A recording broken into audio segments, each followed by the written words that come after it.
Hello again. Welcome back. Now, in a moment, we'll talk more about India's history. But first, here are some other stories to keep an eye on. 5 countries have cut diplomatic ties with Qatar, accusing it of destabilising the region. Saudi Arabia, Egypt, Bahrain, the UAE and Yemen have ended dealings with the Gulf nation after saying it backed militant groups such as Daesh and Al-Qaeda. Colombia's FARC rebel group has accused the government of violating the terms of last year's peace agreement. The group says the arrest of one of their members breaks the terms of the deal and risks delaying the peace process. President Juan Manuel Santos has said the situation is being addressed. And United Nations peacekeepers have secured the town of Bria in the Central African Republic after weeks of violence left more than 100,000 people displaced. The UN force announced it would be reinforcing its positions throughout the country as fighting between rival groups continues. So it's 70 years since the partition of India. We're discussing the legacy it's left us with today. I'm joined by Indian politician and former Under-Secretary General of the United Nations, Shashi Tharoor, and he joins us with the release of his book, Inglorious Empire. Here it is, the story of what the British did to India.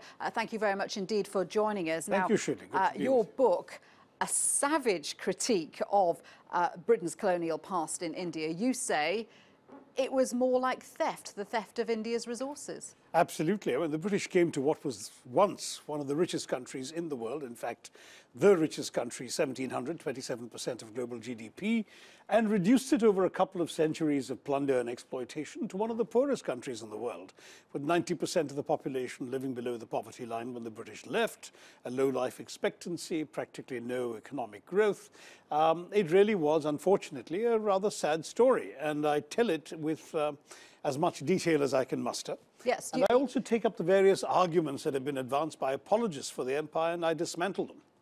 It's very uncomfortable reading for the British who look at this book. Did you intend it to be like that? Well, look, it was actually a book intended much more for the Indians to begin with, because I felt that young Indians needed to know about their own past or their society's past on the basic principle of you don't know where you've come from, how will you appreciate where you're going? I was gratified by the reception the book got in Britain, because here I thought there might be some more resistance, especially since for the last 15 years or so, you've seen a lot of revisionist history being written by English historians who claim that the empire was a quote-unquote jolly good thing that laid the foundations for today's globalization and so on. Whereas, in fact, it was actually, I'm afraid, a pretty unpleasant exercise of exploitation of a thriving economy and a foreign civilization in the name of other, shall we say, causes, and certainly intended to benefit the British. Well, I mean, you mentioned the apologists there a short while ago. When we think of the empire, there is this perception that it was in some way good for the countries who were colonised. So let me put those points to you. What about the way India is today, an amazing sovereign nation? What about the rule of law? What about democracy? Well, frankly, all of those things are precisely the arguments that I advance and that I go into dismantling at some detail. All of these are brought in to perpetuate British rule, not to advance Indian interests.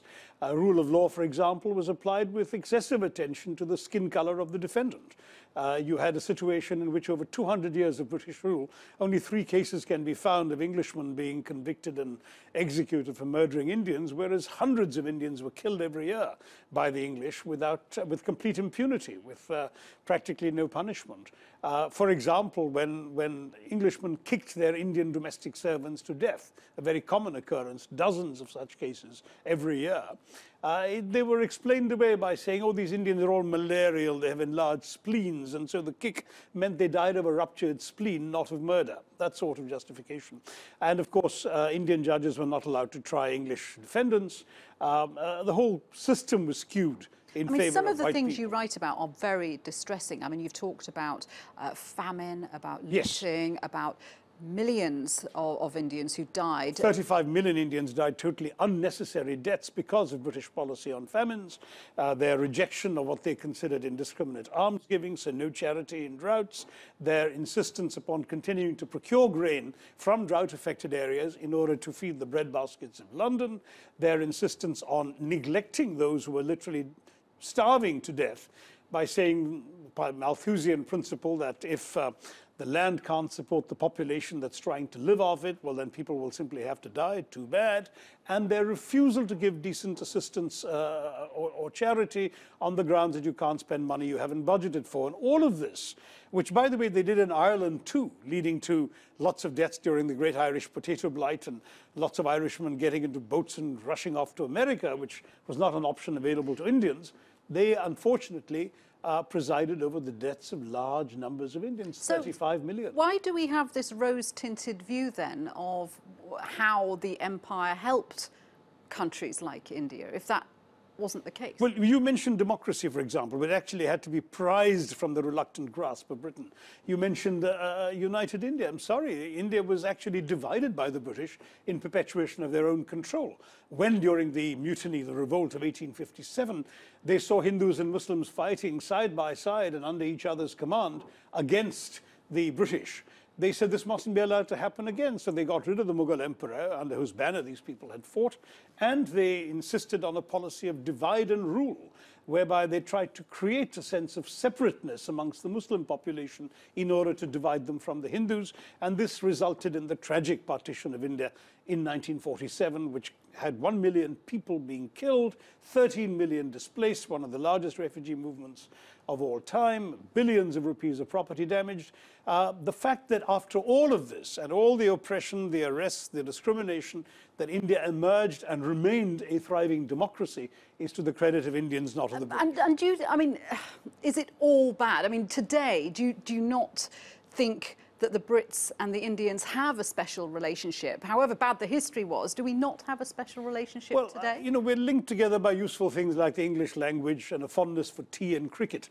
But whether you're going to make that into something that we should celebrate beyond the fact that today, of course, India treats Britain on the basis of two sovereign equal nations. The Indian economy is large as the British one. We can deal with the Brits without a chip on our shoulder about it. But the fact is that the 200 years that went before, the exploitation, the drainage of resources, the massacres and brutality, the deaths and the famines, the racism and oppression, all of that is a fact of life. I'm not asking Indians to keep dwelling on it. We should definitely move on. Because we have to look forgive to the and forget. future I'm now. saying let's forgive, but let's not forget. Because, as you say, India, a thriving economy, a powerful sovereign country, and a country that the British are now looking to, hoping to make trade deals in the future when they come out of the EU. Well, the old terms of trade from the colonial era will not be available. This will have to be a trade discussion with give and take on both sides. Well, between two equals, as you've said. Exactly. I mean, the fatuous talk about Empire 2.0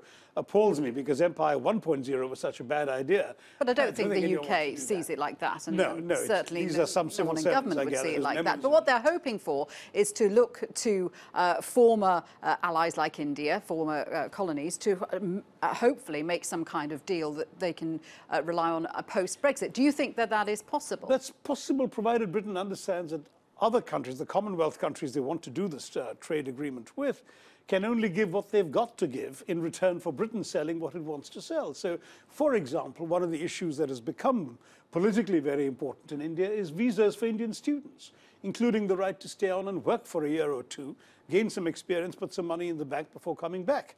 Right now, we've gone down from 30,000 Indian students in the UK in 2010 to just 10,000 this year, at a time when even Australia attracts 45,000 Indian students a year, and the US attracts 135,000. The only difference being the extreme tightness of British visa issuance policies and the unwillingness of Britain to allow Indians to stay on and do some work and training. Leverage that India has. So this is what it's got to be. So if Britain relents on those areas, India may well relent on more Scotch whisky. I don't know. As we look towards the future, and books like yours obviously pushing to the fore the kind of legacy that the British Empire has. How do you see the relationship going forward now? Well, I think going forward... I mean, do you want Britain to apologise, for example? Well, I do. I don't think it's going to affect the political relationship, but since so much was done in the name of the Crown, if a member of the royal family wanted to come to India, for example, on the centenary of the single worst atrocity of the British Raj,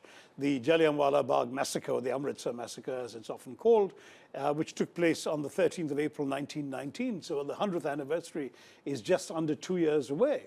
If somebody were to come and say that this was a terrible thing and that I express on behalf of the royal family contrition or remorse for what was done on this occasion and by extension all the wrongs over 200 years, I think it would go a long way to cleansing the sin that otherwise stains the history of the relationship.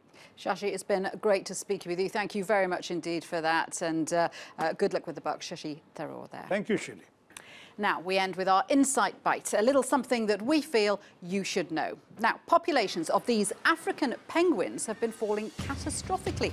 According to scientists, the decline is directly linked to climate change. Researchers tagged 54 young penguins from 8 colonies in South Africa. They found that temperature change is causing the penguins to move east and look for food in the wrong places. Overfishing is also a problem because it's leaving fewer fish in the water for penguins to eat. That's all for now. I'm Shirley Ghosh, and that was Insight.